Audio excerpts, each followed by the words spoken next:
Well, Yamawachi, Amao, Akwaba, good morning. Baby, Oshayan free, ni baby, Utian free biano. Adom TV Sunis, also Tiankawa, Asempa 94.7 FM. And na ye November, most of the Tosso, Edunkuno. Now, what you do, my dear, Unya, Nimse, Nnawotwi Bosea, na decide media na yede some war, Adom TV, so Jumedia imu, and someone Eddie Akotena, Nnawotwi nyina no. Yeyi emu ba kumienu wo ha miensa kra na ehu hia pa no na fe ye ne abejafo esi ho enkonya na yebobo ho donhwene mienu eda ye ne mu no kame ho na fe ye mfa nkomo a emu ehwam ebeboa oman Ghana ye de ebebrɛw se wo hwe enne mahofa ya na se enne definitely ye beka football sem kakra esanse nyame adoma efri wochina de kɔ no Qatar 2022 na se ye hye ase a enisa Ghana Black Stars ejina akono ye beka ya be ya wade etwam ya na hye last friendly ye ne Switzerland 2-0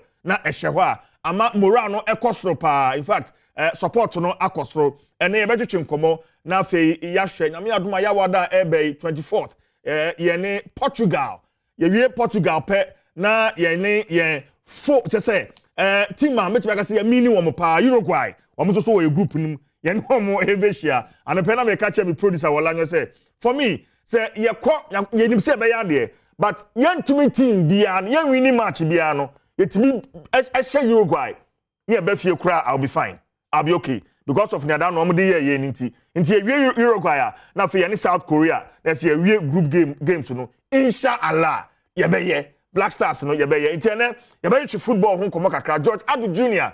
A multimedia sports journalist I can say akopiem Qatar ye ne be twetwe komo he will be joining us pretty soon on our Zoom. So basically, that is the first conversation for this morning. Here we are. Now, the big one. Nnawotwi, the finance minister, Honorable Nnawotwi, akopiem ad hoc committee, Speaker of Parliament, a 38-member committee co-chaired by Honorable Katie Hammond and the Honorable Dominic Anyini. Wamatrase the proponent of the censure motion, the minority leader, Honorable Haruna Idrisu, assisted by Dr. Kesel Atuforsen, the Honorable Member of Parliament for Esikuma Odoben Brakwa.